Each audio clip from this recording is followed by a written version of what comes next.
ಕಿರುತೆರೆ ನಟಿ ವಿರುದ್ಧ ಸೈಬರ್ ಕೇಸ್ ದಾಖಲು ಪ್ರಕರಣಕ್ಕೆ ಸಂಬಂಧಪಟ್ಟಂತೆ ನಟಿ ಆಶಾ ಜೋಯಿಸ್ ಎಂಬಾಕೆಯ ವಿರುದ್ಧ ಎಫ್ಐಆರ್ ದಾಖಲಾಗಿದೆ.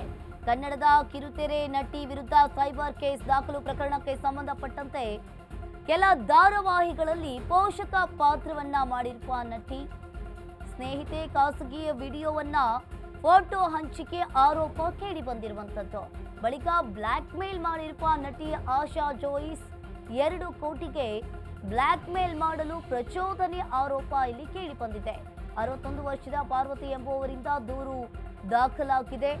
ಇಲ್ಲಿ ಇನ್ನು ಕನ್ನಡದ ಕಿರುತೆರೆ ನಟಿ ವಿರುದ್ಧ ಸೈಬರ್ ಕೇಸ್ ದಾಖಲು ಪ್ರಕರಣಕ್ಕೆ ಸಂಬಂಧಪಟ್ಟಂತೆ ನಟಿ ಆಶಾ ಜೋಯಿಸ್ ಎಂಬಾಕೆಯ ವಿರುದ್ಧ ಎಫ್ಐಆರ್ ದಾಖಲಾಗಿರುವಂತದ್ದು.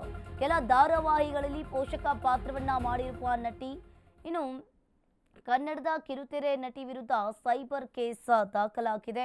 ಸ್ನೇಹಿತೆಯ ಖಾಸಗಿ ವಿಡಿಯೋ ಹಾಗೂ ಫೋಟೋ ಕದ್ದು ಹಂಚಿಕೆ ಮಾಡಿರುವ ಬ್ಲಾಕ್ ಮೇಲ್ಗೆ ಬಲವಂತವನ್ನ ಮಾಡಿದ್ದಾಳೆ.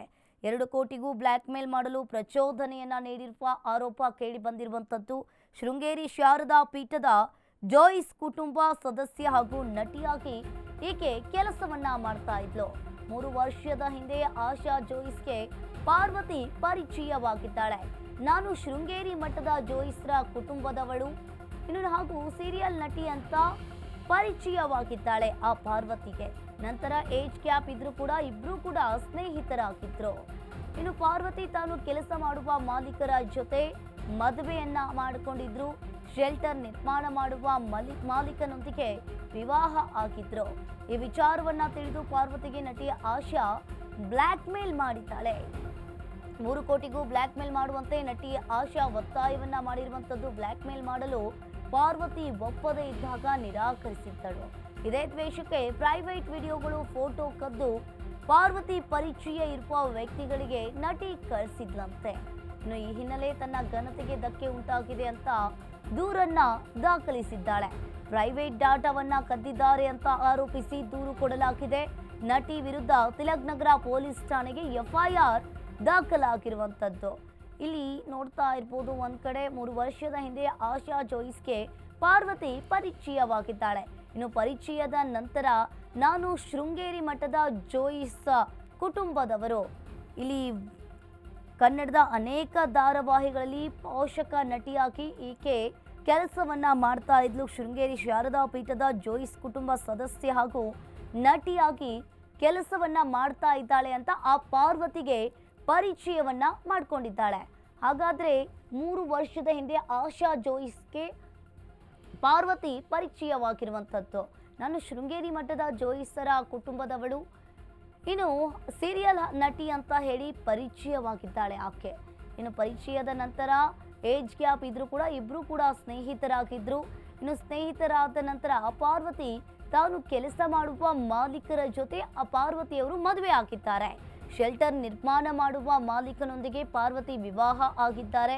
ಈ ವಿಚಾರ ತಿಳಿದ ಕೂಡಲೇ ಪಾರ್ವತಿಗೆ ನಟಿ ಆಶಾ ಬ್ಲ್ಯಾಕ್ ಮೇಲ್ ಅನ್ನ ಮಾಡೋದಕ್ಕೆ ಶುರು ಮಾಡಿಕೊಂಡಿದ್ದಾಳೆ. ಇನ್ನು 3 ಕೋಟಿಗೆ ಬ್ಲ್ಯಾಕ್ ಮೇಲ್ ಅನ್ನ ಮಾಡಿರುವಂಥದ್ದು.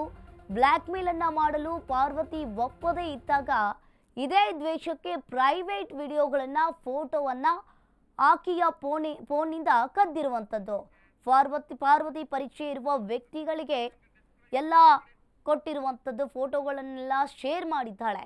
ಈ ಬಗ್ಗೆ ಹೆಚ್ಚಿನ ಡೀಟೇಲ್ಸ್ ಅನ್ನ ನೀಡ್ತಾರೆ ನಮ್ಮ ಪ್ರತಿನಿಧಿ ಅಭಿಷೇಕ್ ಜೈಶಂಕರ್. ಡೆಸ್ಕ್ ಲೈವ್ ನಲ್ಲಿ ಜಾಯಿನ್ ಆಗಿದ್ದಾರೆ. ಎಸ್ ಅಭಿಷೇಕ್, ಇಲ್ಲಿ ನೋಡ್ತಾ ಇರಬಹುದು ಕಿರುತೆರೆಯ ನಟಿಯ ವಿರುದ್ಧ ಎಫ್ಐಆರ್ ದಾಖಲಾಗಿದೆ.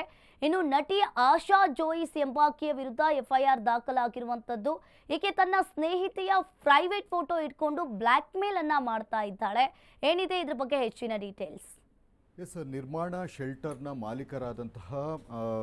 ಮಾಲೀಕರನ್ನ ಪಾರ್ವತಿ ಎಂಬುವರು ಮದುವೆ ಆಗಿದ್ರು. ಆದರೆ ಮನೆಯ ಒಳಗಡೆ ದೇವರ ಮುಂದೆ ಮದುವೆ ಆಗಿದ್ದೀನಿ ಅಂತ ಹೇಳಿ ಆಕೆ ಎಫ್ಐಆರ್ನಲ್ಲಿ ಉಲ್ಲೇಖ ಮಾಡಿದ್ದಾರೆ. ಆ ಒಂದು ಮದುವೆ ಆದ ಬಳಿಕ ಇದ್ದಂತಹ ಒಂದಷ್ಟು ವೀಡಿಯೋಸ್ಗಳೇನಿದೆ ಮತ್ತು ಫೋಟೋಸ್ಗಳೇನಿದೆ ಅದೆಲ್ಲವನ್ನು ಕೂಡ ಈ ಕಿರುತೆರೆ ನಟಿ ಬೇರೆಯವರಿಗೆ ಅಂದರೆ ಪಾರ್ವತಿಯವರ ಪರಿಚಯಸ್ಥರಿಗೆ ಕಳಿಸಿದ್ದಾರೆ ಅಂತ ಹೇಳಿ ಆಕೆ ಒಂದು ಆರೋಪವನ್ನು ಮಾಡಿದ್ದಾರೆ. ಅದೇ ರೀತಿಯಾಗಿ ಈ ಒಂದು ಪ್ರೈವೇಟ್ ವಿಡಿಯೋಸ್ಗಳು ಮತ್ತು ಫೋಟೋಸ್ಗಳನ್ನು ಇಟ್ಕೊಂಡು ಆ ಮಾಲೀಕನಿಗೆ 2 ಕೋಟಿಗಳವರೆಗೂ ಡಿಮ್ಯಾಂಡ್ ಮಾಡುವಂತ ಹೇಳಿ ಪಾರ್ವತಿ ಅವರಿಗೆ ಈಕೆ ಒತ್ತಡವನ್ನು ಹಾಕ್ತಾ ಇದ್ರು ಅಂತ ಹೇಳಿ ಅದರಲ್ಲಿ ಉಲ್ಲೇಖವನ್ನು ಮಾಡಿರುವಂಥದ್ದು. ಸಾಕಷ್ಟು ದಿನಗಳಿಂದಲೂ ಇದೇ ರೀತಿಯಾದಂತಹ ಅವರಿಬ್ಬರ ನಡುವೆ ಕಾನ್ವರ್ಸೇಷನ್ ನಡೀತಾನೆ ಇತ್ತು, ಪಾರ್ವತಿ ಮತ್ತು ಆಶಾ ಜೋಯಿಸ್ ಅನ್ನುವಂತಹ ನಟಿಯ ನಡುವೆ.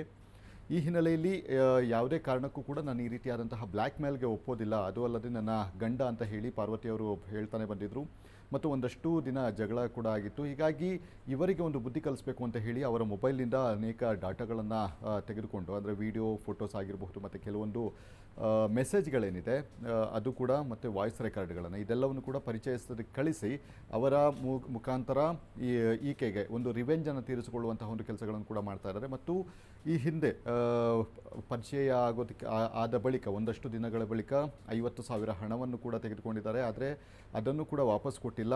ಕೊಡುವಂತಹ ಮುಖಾಂತರ, ಅಂದರೆ ಕೊಡುವಂತಹ ಕೇಳಿದಂತಹ ಸಂದರ್ಭದಲ್ಲಿ ಈ ರೀತಿಯಾದಂತಹ ಬ್ಲ್ಯಾಕ್ ಮೇಲ್ ಮಾಡಿ ಹಣವನ್ನು ಸಂಪಾದನೆ ಮಾಡಬಹುದು ಅಂತ ಹೇಳಿ ಆಕೆಯ ಇಂಟೆನ್ಷನ್ ಇತ್ತು. ಹೀಗಾಗಿ ನಾನು ಅದಕ್ಕೆ ಒಪ್ಕೊಂಡಿಲ್ಲ.